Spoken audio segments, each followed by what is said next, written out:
Nous allons travailler dans cette séquence vidéo sur la construction optique du microscope et montrer comment obtenir son grossissement. Le microscope est un système de deux lentilles, un objectif et un oculaire convergents. Et sa particularité tient dans le fait que les deux lentilles sont solidaires d'un même tube, leur position est donc fixe, l'une par rapport à l'autre. On appelle intervalle optique la distance qui sépare le foyer image de l'objectif au foyer objet de l'oculaire. On observe dans le microscope un objet très proche du foyer objet de l'objectif.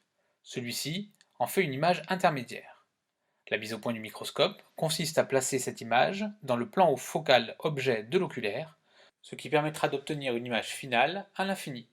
Ainsi, l'observateur n'aura pas besoin d'accommoder. Montrons la construction de ces images intermédiaires et finales. On commence par tracer le rayon qui passe par le centre optique de la première lentille, qui n'est pas dévié, puis le rayon qui part de l'objet et qui arrive sur l'objectif parallèlement à l'axe optique. Il passe donc par le foyer principal image de la première lentille.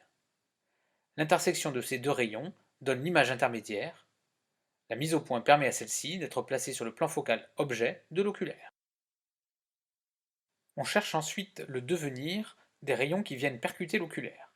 On utilise alors le rayon parallèle au rayon incident qui passe par le centre optique de l'oculaire et qui n'est donc pas dévié. Il donne naissance au foyer secondaire image qui permet d'obtenir la direction du rayon émergent. On fait de même avec le rayon bleu qui arrive sur l'oculaire. Les rayons ressortent bien parallèles du microscope, on observe l'image à l'infini dans cette direction.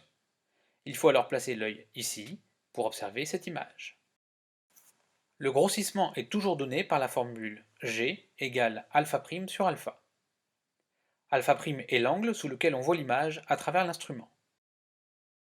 On l'obtient sur la construction ici, et on le retrouve ici, ce qui permet de le relier à la taille de l'image intermédiaire et à la focale de l'oculaire. On a donc tangente alpha prime, que l'on assimile à alpha prime car l'angle est petit, égale à 1b1 sur moins f'2. On peut utiliser le grandissement relatif à l'objectif et le théorème de Thalès pour exprimer a1b1 en fonction de la taille de l'objet, de l'intervalle optique et de la focale de l'objectif. On a a1b1 sur ab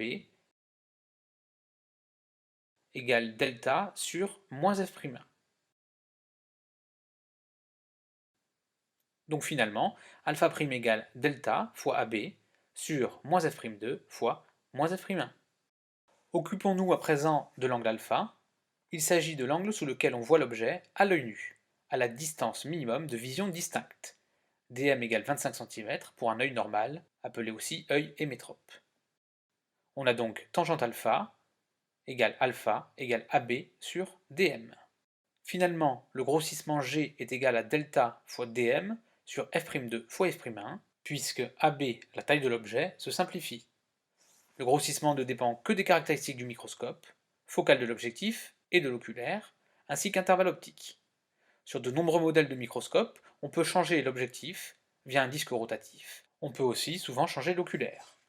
Le changement de l'objectif et de l'oculaire permet d'obtenir le grossissement adéquat pour l'observation d'un objet donné.